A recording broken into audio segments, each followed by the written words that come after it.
एकदम एनर्जी नहीं थी।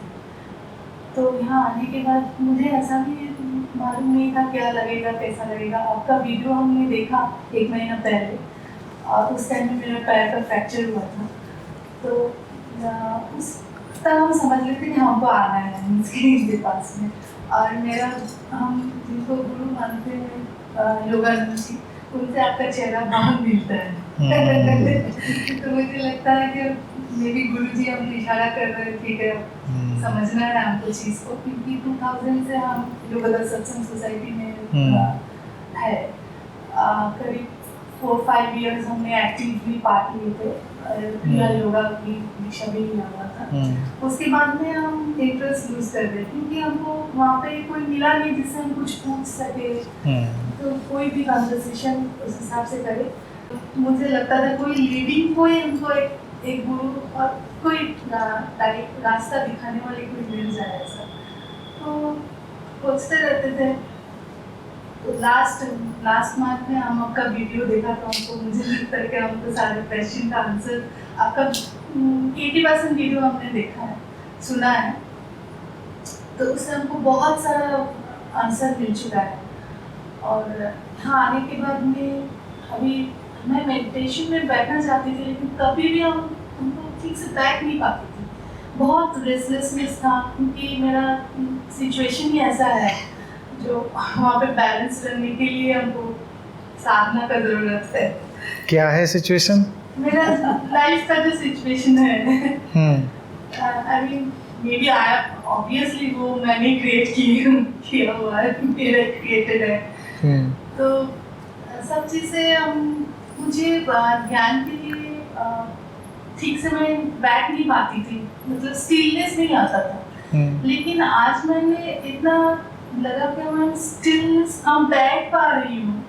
ये I mean this is amazing. ये मुझे स्टिलनेस जैसा लगा, और ऐसा लग रहा था बॉडी जैसा लाइट हल्का महसूस कर रही थी, और कुछ महसूस नहीं हुआ, जस्ट बहुत स्टिल लग रहा था ऐसा। और एकदम आराम से, मतलब पीसफुल है। हम इतना देर बैठा, वही हमको लाइक आई एम रियली, मेरे लिए ये बहुत बड़ी बात है। जैसे मैंने एंटर किया, आप एंटर किए, तो एक पीस जैसा लग रहा था। मतलब पीस का मतलब मालूम नहीं है। ऐसा लग रहा था बहुत ठीक ठाक है, सब चीज बैलेंस है। जो भी चीजें हम सुनते हैं, peace, balance and like stillness, वो सब का जरा सा एहसास, थोड़ा एहसास होता तो हुआ ना। अब देखिए इतना टाइम बीत गया, आपको पता चला कि इतना टाइम बीत गया। 10 बजे से हम लोग अब एंड की तरफ आ गए, 5 बजने वाला है, 10:30 से, और इतनी देर बैठ, और 2-3 घंटे होने से और अच्छा लगता है। हाँ, और बैठ, अब तो धीरे धीरे वो बढ़ रहा है टेम्पो।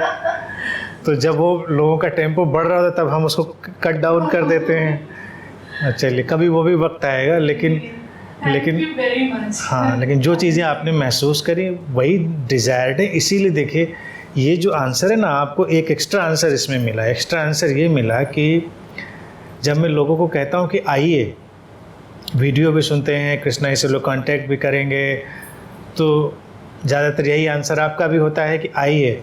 तो आकर जो आप यहाँ पर चीज़ महसूस करेंगे, वो आपको उस डिजिटल स्पेस में नहीं पता चलेगी। डिजिटल स्पेस में आपको अच्छा लगेगा, आपको थोड़ा सेटिस्फेक्शन मिलेगा, वहाँ तक ठीक है। लेकिन जो एक्चुअल अलाइव चीज़ है, उसको आप देखें, महसूस करें, तो उसके लिए हमको कम से कम उसके कांटेक्ट में होना पड़ता है, उस एनर्जी फील्ड के। ये स्टिलनेस, ये पीस जो है, जो यूँ तो बड़ी भारी भरकम बातें लगती हैं लोगों को, लेकिन उनको इस स्पेस के जर्रे जर्रे में, इन एवरी पार्टिकल, इस तरह से एग्जिस्टेंस ने इन्फ्यूज़ कर दिया है, मतलब समाहित कर दिया है। तो कोई भी एंटर करे यहाँ पर, वो उसी शांति और उसी स्थिरता में चला जाता है, चला जाएगा, चला जाना चाहिए। यही देखिए अलाइव टीचिंग का मामला होता है। अलाइव टीचिंग यही है। अगर कराने की बात देखी जाए तो हमने क्या कराया आपको सुबह से अभी तक? हमने उलझाए रखा किसी न किसी बात में, आपका प्रेजेंस ही बहुत बस दैट्स ऑल। तो जिस दिन, अब अगली बार से आने वालों की मैं वोटिंग भी सोच रहा हूँ करा लिया करूँगा कि कौन प्रेजेंस के लिए आ रहे हैं और कौन एनलाइटनमेंट, कुंडलनी चक्रा और बहुत सारी चीज़ें उनके लिए आ रहे हैं। जो प्रेजेंस के लिए आ रहा है, देखिए वो एसेंस के लिए आ रहा है, वो सार के लिए आ रहा है, वो एसेंस है, वही सार है। क्योंकि देखिए विधियों में कुछ है नहीं, बातों में कुछ है नहीं, बातें अतीत में भी तो सब कही जा चुकी, विधियाँ तमामों हैं, विधियाँ गलत नहीं, बुरी नहीं, इसीलिए देखिए विधियों से मैंने कोई दुराव नहीं बनाया, कोई उनसे डिस्टेंस नहीं क्रिएट किया। जे कृष्णमूर्ति ने विधियों को रिजेक्ट किया तो उनको टच ही नहीं किया बिल्कुल भी। ठीक है, वो अप्रोच ठीक है, बात वो बिल्कुल ठीक करें, लेकिन मेरा ये देखना है कि विधियाँ हैं, विधियों का कोई ऐसा रोल नहीं है कि वो आपको उस अंतिम अवस्था तक ले जाएंगे, लेकिन विधियों का ऐसा भी नहीं कि कुछ भी नहीं करेंगी, विधियाँ तमाम चीज़ें करेंगी। अब जैसे मान लीजिए आप अपने किचन में कोई रेसिपी ही बनाने जाएं, तो विधि काम करेगी, आप एक से एक नई नई रेसिपी बना सकती हैं, एक्सपेरिमेंट कर सकती हैं, अच्छे अच्छे भोजन बना सकती हैं उसी सामग्री से। खाना अंत में सभी को है, चाहे कोई भी रेसिपी आप बनाएं, कैसे भी उसको सजाएं, और खाने के बाद जो उसका होना है वही होना है। तो अगर अंतिम बात कोई कही जाए कि भी क्या इतना इसको इतना करने की ज़रूरत है, आखिर में तो खाना ही है, आखिर में तो वो हमारा ब्लड और वगैरह वगैरह जो डिसइंटीग्रेट होके बनना है बॉडी में, वही तो बनना है। तो आप अभी मान लीजिए, आप फॉर एग्जांपल आप कोई भी वीट हो या कोई भी चीज़ हो, आप उसको सीधे ही खा जाइए, तो बॉडी के लिए, शरीर के लिए तो उसका उतना ही काम है, शरीर उसको और ज़्यादा की मांग नहीं कर रहा। तो अगर कोई कहे कि हमको ये सब खाना वाना नहीं चाहिए, ये डिशेज इनके कोई मतलब नहीं, इनका क्या मतलब है? बॉडी तो रीड करती है कार्बोहाइड्रेट, प्रोटीन, फैट, मिनरल्स, शरीर तो इस भाषा में ही रीड कर रहा है, उसके लिए ये कुछ डिशेज और रेसिपीज़ नहीं है। तो वो बात अगर कोई कहता है तो वो गलत नहीं है। तो अगर जेके की बात को हम उस लिहाज से लें कि रेसिपीज़ की ज़रूरत क्या है, डायरेक्ट आप उस चीज़ पे जाइए।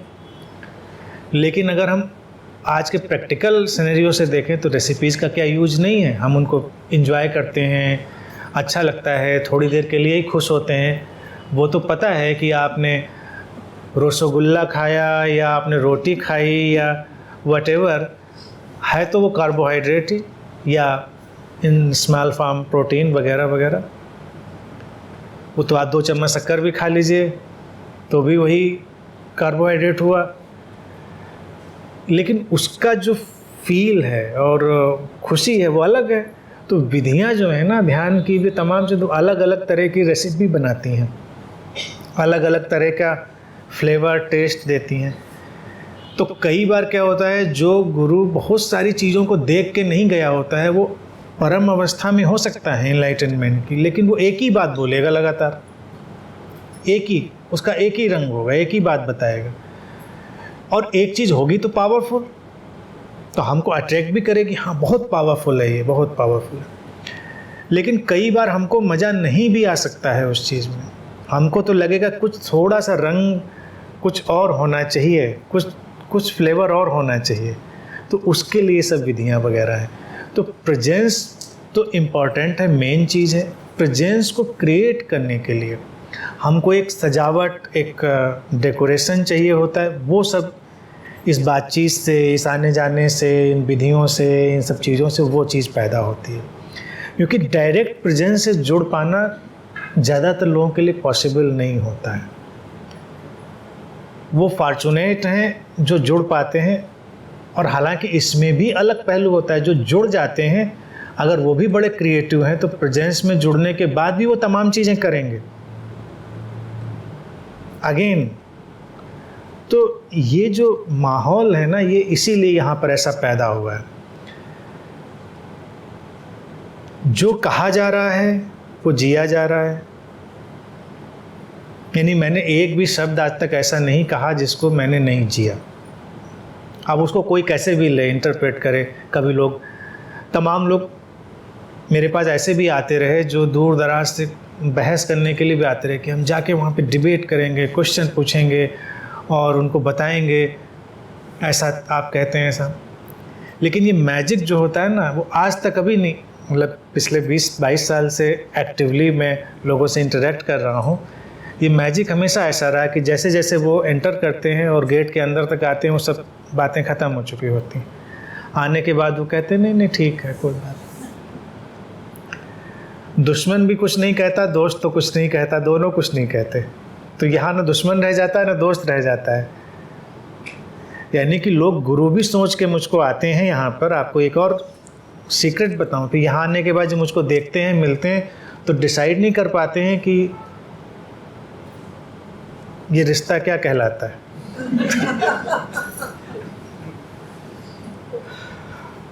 और इंटरेस्टिंग है, ये आपने पहली बार नहीं बोला है, ये पिछले तमाम सालों से ऐसा ही चल रहा है। बल्कि लोग योगानंद से ज़्यादा जो उनके भी परम गुरु थे महाअवतार बाबा जी से, लोग उनसे कंपेयर करते थे। कहते आपकी शक्ल उनसे बहुत मिलती है। और कई उनके जो फ़ोटो पोर्ट्रेट चलते हैं उससे मिलती हैं चीज़ें। उसमें मैं कुछ कर नहीं सकता।